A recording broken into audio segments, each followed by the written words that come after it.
Hello and welcome guys, I am Shieda and in today's video we are back at DoOrDie's mod because this mod has a lot more swords to check, so that's what we are going to do in this video. And one of the things that I want to say before I start the video, thank you so much for everyone that watches my videos and that are here on a daily basis and really like the content, because it's just the most fun thing to me. Wake up every day and check if there's a new mod and just like something that feels interesting, and I'm just like, let's just go check that out and see what the guy made for this mod. And then you find mods like this one, for example, which every little bit of what you see is just an amazing creation, an amazing design, an amazing idea, and that just fills my heart so much to wake up every day and be part of something like that. So that's all due to you guys that are on the other side, so thank you so much for allowing me to do this. It's really one of the things that I truly love. So yeah, do remember to leave that like and the subscribe. You already know that I always have this sellout moment at the beginning, and let's just jump into the video right now. Here we are taking a look at the first sword. I'm so good at making videos that I totally forgot the name of this sword, but this is how it looks. It's pretty odd, but I think it's a good odd. So let's jump into the crafting and the actual name of this thing. The sword's name is Betrayer, so it's such a simple name. I don't know how I missed that, but yeah, you need crude weapon kit, 5 infused gemstone and boar tusk, and this is kind of self-explanatory. This is dropped from boars, I guess, because it's a boar tusk. And I'm gonna show you one more time how you craft the crude weapon kit. For those who didn't saw the last video about this mod, you need 30 bronze, 5 troll hide, 5 deer hide, and 5 resin. Keep in mind that this sword might not do a lot of damage as it is, but you can and you should upgrade this, and there we go. You just need basic armor kit, which you can craft the same way you craft everything that I just showed you. So I'm gonna level this up a little bit because I'm gonna go to the plains biome here. I'm gonna go with to like level 5 and see how the weapon behaves and how strong the weapon is. Okay, so here we are. We have the berserker in front of us, and I'm gonna test this sword, upgraded to level 5. So yeah, keep in mind you can go to level 10, by the way. Let me just go and parry this one. That's pretty high damage, but again, the sword is upgraded, and I want to test the special attack here. Not even gonna parry, just try the special attack. It's pretty high, but if you parry again, it's gonna do more damage, but I think that's just a mechanic of Valheim. So overall, it's a pretty decent sword, and what is really good about this sword is not only that the sword looks different. Can you go away, Dust? Thank you. It's that you can start this as a weak sword, and then you can upgrade this to a badass sword for end game stuff. So that's pretty cool. This beauty that you see in here, it's called the Ghost River, and you may already guess that this will do poison damage, and indeed it will. So how do you craft the Ghost River? You need basic armor kit level 2. Again, you craft this the same way you craft the other one that I just showed you. 5 infused gemstones and skeleton bones. These weapons tend not to be tied with the magic overhaul, so it feels like they are a little bit more easier to get hands on and to craft. So that's pretty cool. So I am gonna upgrade this bad boy a little bit here. Maybe less than 5, because I think 5 was a little bit too much. So I'm gonna go with maybe like a 3 or a 4, because I think that would be satisfying enough. And there we go. I think it's gonna leave it at 3. And now let's jump into a battle and see what this does. So there we go, we have our test subject. Is pretty mad as usual, he always is on this test, and I can understand why he's always the chosen. This is a full combo, and as you see, it's doing poison damage. Again, it's going to be effective against this guy because he's weak to poison, but just don't mind that. This is the special attack. There's not really any special effect with the swords, at least so far, and for the swords that I've seen. I would love to see something like that, but overall they are pretty cool, and they are a really good upgrade for the game.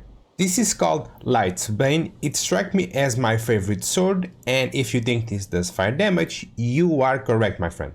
You craft this by having a great armor kit, 5 infused gemstones. I think infused gemstones is just a thing that it's going to be for every single weapon, and ruby foci. So yeah, I don't know if I said this right. If I didn't, let me know in the comments. And this gotta be dropped from a monster that the mod pack adds, because that's the logic of this sword, at least so far. So that's my guess. I might need another one of these test subjects that you see in here because, well, this is cranked to the maximum, so this is upgraded to the max level. But again, keep in mind that you can always not level up this to the max, and it's doing a pretty good amount of damage, not gonna lie. And it's a lot of fire damage. Again, I don't even need to touch him more, he's gonna die from a 3-hit combo. I'm gonna spawn another one now so we can see the special attack. Okay, another test subject here for us. Let me just wait for this guy and parry, because this is one of the mechanics of the game that is important. Now the special attack, and that's a lot of damage. I don't think I need to touch him. I think he's gonna die from the fire damage, and no, but he's pretty close to his death. So that makes overall sense. So this is my favorite sword. I hope you enjoyed as much as I did. Let's jump into the next one. The name of this next sword, it's Misery. I don't know why, the sword is just so cool. I love the way the sword is made. It's purple, I love purple again. And also the texture of the sword, it's pretty nice. And having 2 eyes on the sword, it's also another cool feature that I really love to see. And also the sword doesn't really have like that just sword aspect. It's pretty different and has a lot of like spikes and hedges, which is pretty cool. So let's see how you craft this now. You need a superior armor kit, which is level 5 by the way. You need infused gemstone, which you need for all the weapons right now, and black sheeting.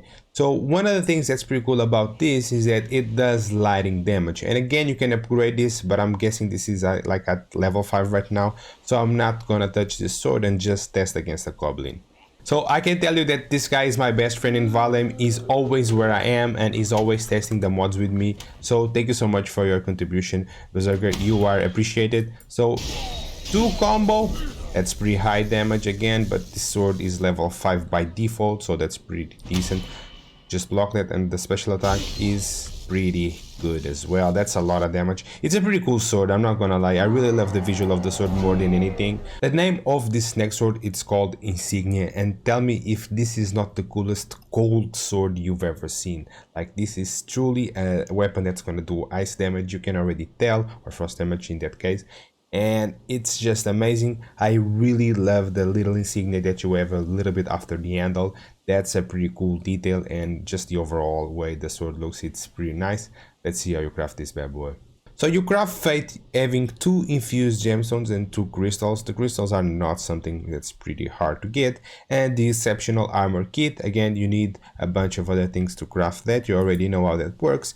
And the good thing about this weapon is that, well, it does frost damage. So this is a default one. I'm gonna test this in a battle, so let's jump into that. So let's test the sword against this guy. 1, 2, and 3. That's a lot of damage. I tried to parry that one. And you can see that he's slowed. It's part of the frost damage, makes sense. That's a lot of damage again for the special attack, and the slow is pretty high, so you can gain a lot of ground if you attack a target and just run away with this sword, which is pretty cool. And yeah, this is gotta be one of my favorites too. I don't know if this one or the light bands, but this one is pretty cool too. This sword, it's the Hellfire. So again, visually speaking, the design and the way this is made, it's, you know, up there. It's pretty good. I really love to see this. Let's jump into the crafting now. So Hellfire and Fate are the strongest swords of this mod pack, because they need an excellent armor kit of level 6, as you can see in here. 5 infused gemstones for the Hellfire and the settling core. It just overall makes sense because this is a sword that does fire damage. So again, this is maxed out, and I'm gonna test this again. Hello brother, I don't wanna say, but you are likely to be dead, and especially because this is the sword that I think it's the strongest one, or one of the strongest at least. So yeah, you don't stand that much chance. So parry and 3-hit combo. That's a lot of damage, that's a lot of coolant, that's a lot of fire damage again. Will he die from the fire damage? Actually not. So let me just kill this guy and I will show you the special attack next, because I really want to see the damage output of this sword. Okay, we're back. Can I parry you, brother? Please. I already killed your brother, so it's just not enough. Thank you so much. And that's a lot of damage, and that's a lot of fire damage too. Is he gonna die straight away from the fire damage? Oh, he almost fell from the fire damage. That's so cool, man. That's so cool. So this is how the sword behaves. Let me know what you think of this. And for the next video, we will be taking a look at these 6 bows that the mod adds. So as usual, the video is over. Subscribe.